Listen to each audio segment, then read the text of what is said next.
m'appelle Baptiste Ettard, je fais partie de la compagnie Livernu que je dirige avec Claire Perraudot.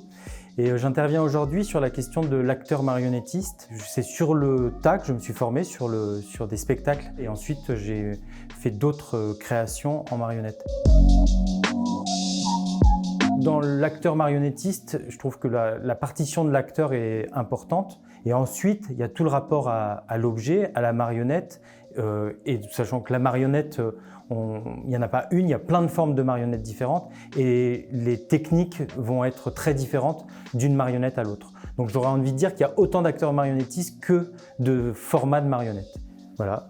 Donc ça, c'est une marionnette sac, qui est une marionnette qui, comme son nom l'indique, son corps est fait par un sac et qui est juste une tête.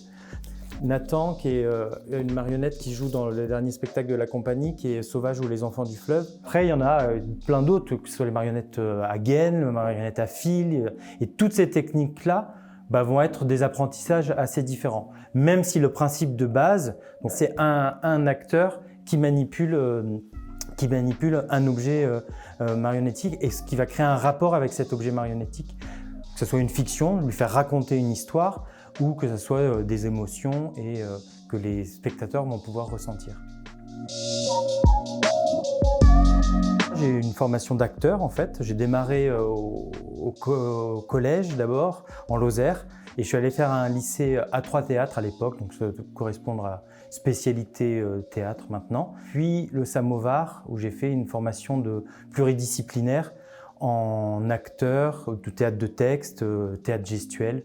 Et voilà. Et après, je suis rentré dans le cursus professionnel, puis je suis revenu à une formation en acteur et scénographe. Et ensuite, j'ai intégré des spectacles de marionnettes. Ma journée type, alors je vais prendre la journée type du marionnettiste en répétition. Logiquement, ça devrait démarrer par un échauffement, mais ce qu'on fait d'ailleurs, c'est pas que logique, c'est vrai.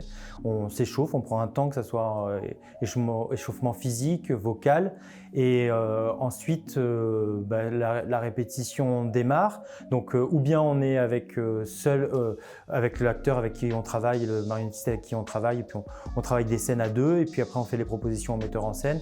Donc ça peut être une journée type, et puis après il peut y avoir un travail de scène, puis un travail de filage. C'est-à-dire un filage, c'est de faire un bout à bout de ce qu'on aura travaillé dans la journée. Voilà. C'est une journée type un peu imaginaire. Donc j'ai démarré ma carrière professionnelle à Paris. J'ai travaillé avec des gens issus de mon école qui sont Catherine Dubois, compagnie Nextinso. Ensuite, j'ai fait une formation d'alternance dans la compagnie de Serge Noyel, qui est maintenant du côté de Marseille. Après, on a créé notre propre compagnie avec Claire Perraudot, qui est la compagnie Livernu. J'ai travaillé avec la Nef, Jean-Louis Ekel. Voilà, un certain nombre de personnes comme ça. Il doit y en avoir d'autres que j'oublie, mais ça, c'est une partie de mon parcours. Et puis, depuis 10 ans, on se consacre vraiment à notre compagnie qui est implantée en Lozère. On a décidé de l'implanter en prenant un lieu. Donc, on a un lieu de fabrique et la compagnie. Donc, on essaye dans ce lieu de le mettre à disposition d'autres compagnies pour des répétitions et y créer nos propres spectacles. Les plus, c'est que je m'éclate, que j'adore faire ce métier d'artiste du spectacle vivant, parce que je parle là en tant qu'acteur manipulateur, mais dans notre compagnie avec Claire, ça m'arrive de jouer, ça m'arrive de mettre en scène, ça m'arrive de construire. Donc ça c'est génial. Et là, j'ai comme ça du mal à trouver les moyens, peut-être dans des rythmes de travail où on travaille beaucoup et des périodes, et puis plus du tout. Donc c'est un côté plus aussi parce que ça varie, mais c'est vrai que quand on ne travaille plus du tout pendant longtemps, c'est un moins. Voilà. Bon, on avait fait un projet comme ça autour de gens qui cherchent à monter Don Quichotte et la Mancha, et je manipulais Don Quichotte.